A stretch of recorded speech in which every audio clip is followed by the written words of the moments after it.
Today, I get to show you guys a video that I've been waiting to make for a long time now. Because as you guys know, this channel has always been focused on infantry combat in Battlefield games, and especially on the weapons and how they work. And so, as you can imagine, I was pretty stoked that for about 5 or 6 hours today, I got to sit down and play Battlefield V at EA Play and try out every new gun I'm going to talk about in this video. Which means I've got a ton of new info to share with you guys, as well as a heap of gameplay which I'm going to be using in my upcoming videos in the next few days and weeks. Just before we do get started though, I should point out that this was only the pre-alpha version of the game, meaning there were only 8 weapons total for us to play with. And there was also no weapon customization or archetype customization available, which is going to have a huge impact on how these guns work in the final game. Also, bear in mind, we are still months away from launch, so there's a really good chance that some or all of these guns are going to get rebalanced. But with that being said, hopefully this video will give you a good taste of what weapons will be like in BF5, how they look, and most importantly, how they're going to handle. So to kick off, the first gun we're going to take a look at in this video is the Irma Machine Pistol, which is an early war German submachine gun produced in the 1930s. And in this build of the game, it's available to the assault class, which is exactly where you'd expect it to be, considering how things worked in BF1. Also, just like you'd expect, it's great for close quarters combat, especially when you're hip firing, and just like SMGs in BF1, it starts to suffer a little bit at long ranges. And I think in general, it's definitely a weapon that I found pretty easy to control, but I don't think by any stretch it's a beginner's weapon, and it could be tricky for newer players to master. Now, speaking of SMGs, the next weapon on the list is easily one of the most famous German weapons of the war, the iconic MP40.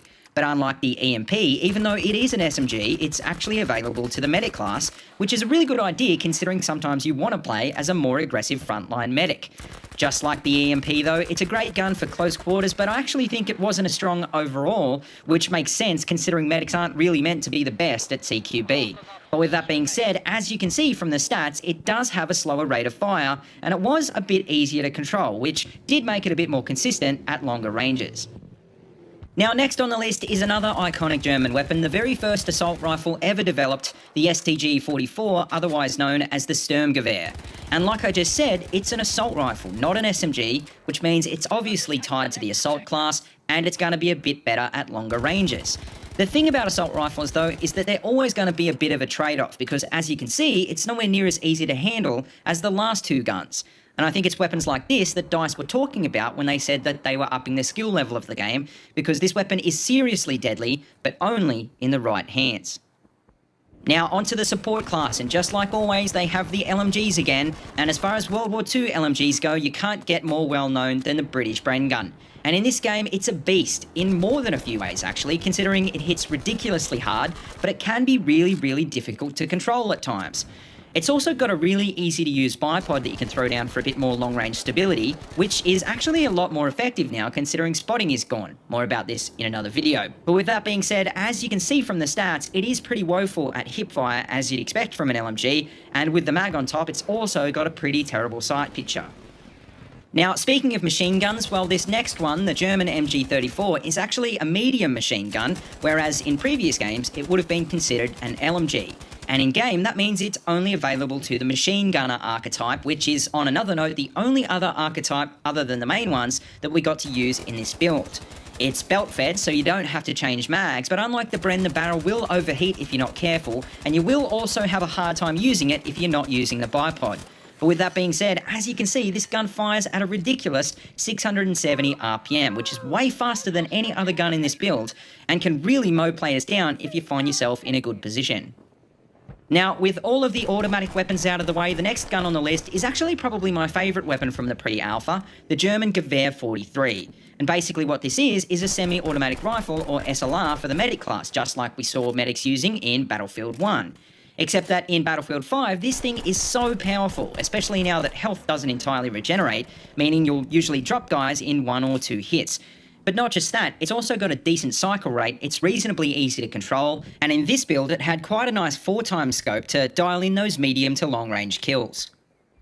Now, speaking of long-range kills, well, I'm sure a lot of you out there will be happy to see the next gun on this list, the standard German bolt-action rifle of the war, the Kar 98K, which is basically like the World War II variant of what we know as the Gewehr 98 from Battlefield 1, and once again, it's found its way into the sniper rifle category.